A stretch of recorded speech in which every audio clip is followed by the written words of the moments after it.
Hello friends, स्वागत है आपका मेरे यूट्यूब चैनल में। और आज हम करने वाले हैं जो HSSC CET का जो प्रीवियस ईयर पेपर है।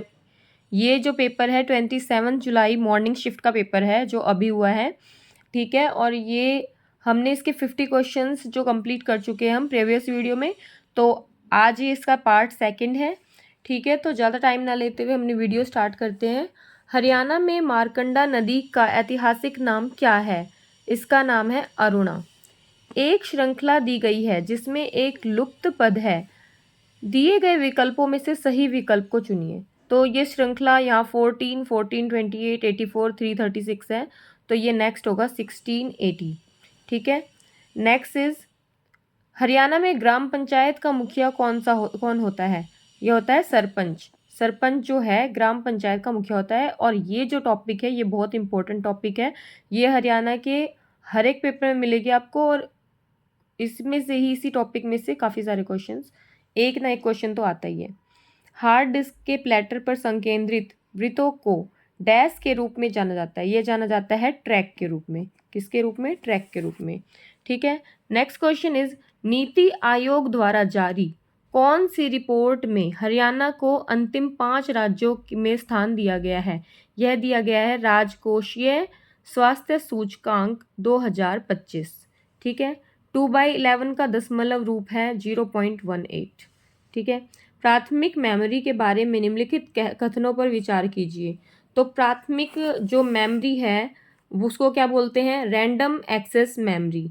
अस्थिर है। जब तक कंप्यूटर को बिजली का आपूर्ति की जाती है तब तक इसमें डेटा को बनाए रखता है, लेकिन जैसे ही बिजली की आपूर्ति कट जाती है वैसे ही क्या हो जाता है, जो एक्सेस मेमोरी है को सभी विषय उसकी मिट जाती है। जी बिल्कुल, यही होता है रैंडम एक्सेस मेमोरी में।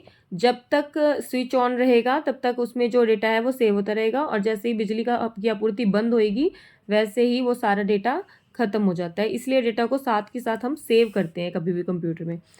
रैंडम एक्सेस मेमोरी RAM को आमतौर पर मुख्य मेमोरी से संदर्भित किया जाता है और द्वितीयक मेमोरी या स्टोरेज डिवाइस की तुलना में तेज होती है। हाँ, इसमें आप जितना भी डेटा है उस टाइम पे किया हुआ वो सब कुछ स्टोर होता रहता है साथ साथ ही, ठीक है। तो कथन 1 और 2 दोनों सही है। कथन 1 और 2 दोनों। 59वां क्वेश्चन है हरियाणा नवीकरणीय ऊर्जा विकास एजेंसी HAREDA की क्या भूमिका है? इसकी भूमिका है सौर पैनल आयातों को बढ़ाना, ठीक है। दक्कन के पठार से संबंधित निम्नलिखित कथनों पर विचार कीजिए।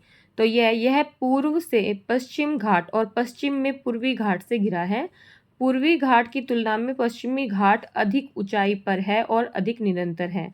तो इसके में भी दोनों कथन जो हैं सही हैं, ठीक है। नेक्स्ट क्वेश्चन इज हरियाणा के किस शहर में पहली मेट्रो रेल शुरू की गई थी? यह की गई थी गुरुग्राम में। अभी मेट्रो कहाँ है? सबसे पहले गुरुग्राम में ही स्टार्ट हुई है, ठीक है।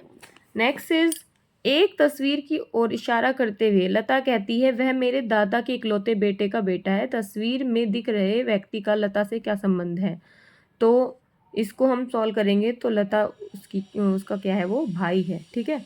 हर्ष ने अपनी राजधानी थानेसर में स्थानांतरित की।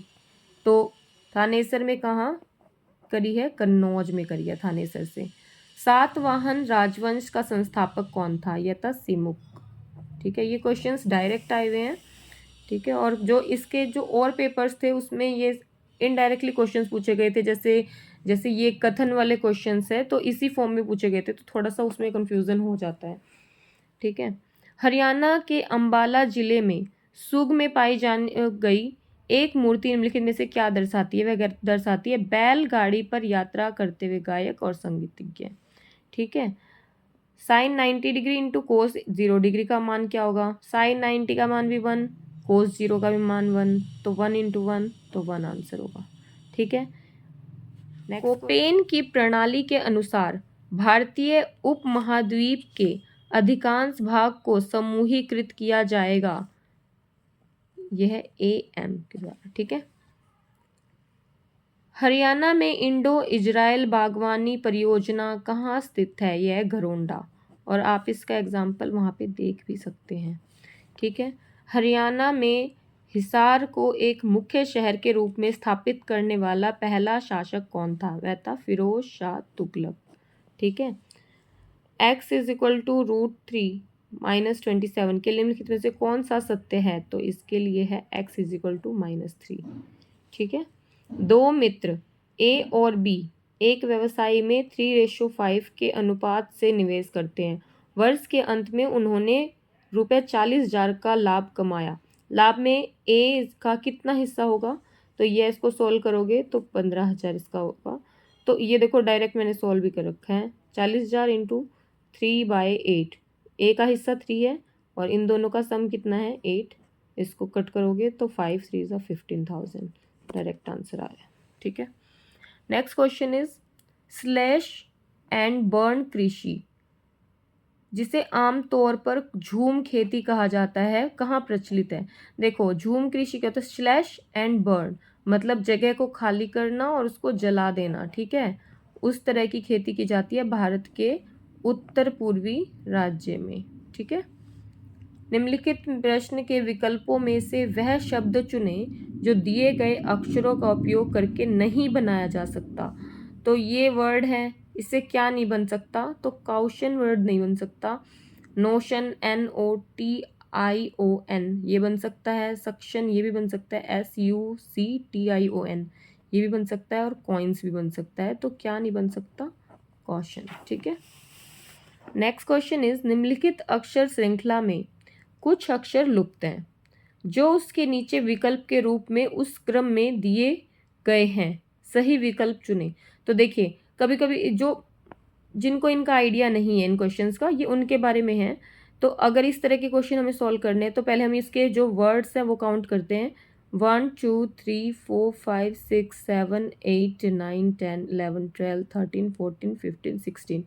तो अब यहाँ पे 16 है तो उस हिसाब से हम इसको मतलब डिवाइड कर देंगे। तो 1 2 3 4 ये एक पेयर, 1 2 3 4 ये दूसरा पेयर। तो इस तरह से पेयर बना लेंगे इनके। ठीक है। तो 4 पेयर बन गए ये। तो अब देखो कि इसमें क्या फिट होगा। तो ACAB आंसर आएगा, ACAB। तो ये चारों सेम हो जाएंगे। ठीक है। तो आंसर है ACAB। नेक्स्ट क्वेश्चन इज प्रसिद्ध अजंता गुफाएं जिनमें 29 गुफाएं शामिल हैं किस भारतीय राज्य में स्थित है? तो यह है महाराष्ट्र में। और जो दूसरे पेपर्स थे उनमें भी अजंता और एलोरा की गुफाएं आई थी, लेकिन उनसे जो रिलेटेड फैक्ट है वो पूछे गए थे। ठीक है। तो ये है महाराष्ट्र में। Okay, now there is English language questions. अगर फ्रेंड्स आपको ये वीडियो पसंद आती है तो प्लीज़ लाइक और सब्सक्राइब जरूर करें और मुझे भी आगे वीडियो बनाने के लिए मोटिवेट करें। Then 76 question is choose the correct active or passive form of the given sentences. Then she handles all tasks efficiently. तो इसका आंसर है all tasks are handled efficiently by her. Next question is choose the correctly spelt word. Then correctly spelt word is personal. Give one word substitute for the following. The study of plants is called botany. Okay. Choose the correct option to form a meaningful sentence. That is bring car park the money. Then answer is bring the money to the car park. Choose the correct antonym to the following word. Of the following word, this is ascend. Then the antonym is descend. Okay. Next is choose the alternative which best expresses the meaning of the given idiom or phrase. That is like a sitting duck. It can be lazy also, but the answer is ignorant. Okay. Choose the correct indirect form of the given sentence. Then it is his friend said to him, did I not warn you against the beforehand? Then the answer is his friend asked him if he had not warned him against the beforehand. Choose the correct meaning of the following idiom or expression. Piece of cake. That means a job, task or other activity that is easy or simple. Choose the correct synonym of the following word. That is pause. The synonym of pause is stop. Okay. Choose the correct answer after making necessary corrections. I am angry on you, not, this is incorrect. I am angry on you, I am angry with you is the correct option. Okay, next question is लक्ष्य शब्द का सही अर्थ है। लक्ष्य शब्द का सही अर्थ है उद्देश्य। कम बोलने वाले व्यक्ति को क्या बोलेंगे? मितभाषी। तुमने कल बाजार से डैश खरीदा, क्या क्या खरीदा। कोरा जवाब देना एक मुहावरा है, इसका सही अर्थ है साफ इनकार करना। ठीक है, नेक्स्ट क्वेश्चन इज समान अर्थ रखने वाले शब्दों को क्या कहते हैं? पर्यायवाची शब्द कहते हैं। प्रश्नवाचक वाक्यों को छोड़कर सभी प्रकार के वाक्यों के अंत में क्या लगता है? पूर्ण विराम लगता है। भावार्थ शब्द में किस संधि का उदाहरण है? दीर्घ संधि का उदाहरण है। रक्षक का विलोम शब्द है भक्षक। ठीक है, क्वेश्चन इज जो विशेषण किसी व्यक्ति, प्राणी अथवा वस्तु की संख्या से संबंधित विशेषता का बोध कराए उन्हें कहेंगे संख्यावाचक विशेषण। सिर मुंडाते ही ओले पड़ना, इस लोकोक्ति को क्या करेंगे? कार्य प्रारंभ होते ही विघ्न आना। निम्नलिखित शब्दों में से दर्पण का सही अर्थ क्या होगा? दर्पण, ऐसे लिखते हैं। ठीक है, नेक्स्ट इज ग्रीष्म एक तत्सम शब्द है। निम्नलिखित शब्दों में से इनका सही तद्भव शब्द चुन कर लिखिए। तो इसका है गर्मी। ठीक है, जो बीत चुका है उसे क्या कहते हैं? अतीत कहते हैं। अध्यापक छात्रों से निबंध लिखवाते हैं, यह वाक्य किस क्रिया का उदाहरण है? प्रेरणार्थक क्रिया का। अध्यापक, अध्यापका, अधखिला, अधमरा आदि शब्द में डैश भाषा के उपसर्ग हैं, हिंदी भाषा के उपसर्ग हैं। तो यहाँ पे ये पूरा क्वेश्चन पेपर कंप्लीट होता है। ये है CET 27 जुलाई मॉर्निंग शिफ्ट। ओके, तो ये आसान पेपर था वैसे तो, बट इसमें जो भी क्वेश्चंस है वो मैंने करवा दिए हैं। ठीक है, और ये बिल्कुल ऑफिशियल आंसर की है। ठीक है, अगर आपको वीडियो अच्छी लगती है तो प्लीज़ लाइक और सब्सक्राइब जरूर करें। और इसी तरह जो हरियाणा प्रीवियस ईयर पेपर के सॉल्यूशंस है उनके लिए प्लीज़ मेरा चैनल को सब्सक्राइब करें। चैनल का नेम है डोली Narwal Q2Q। Please subscribe my channel. Thank you.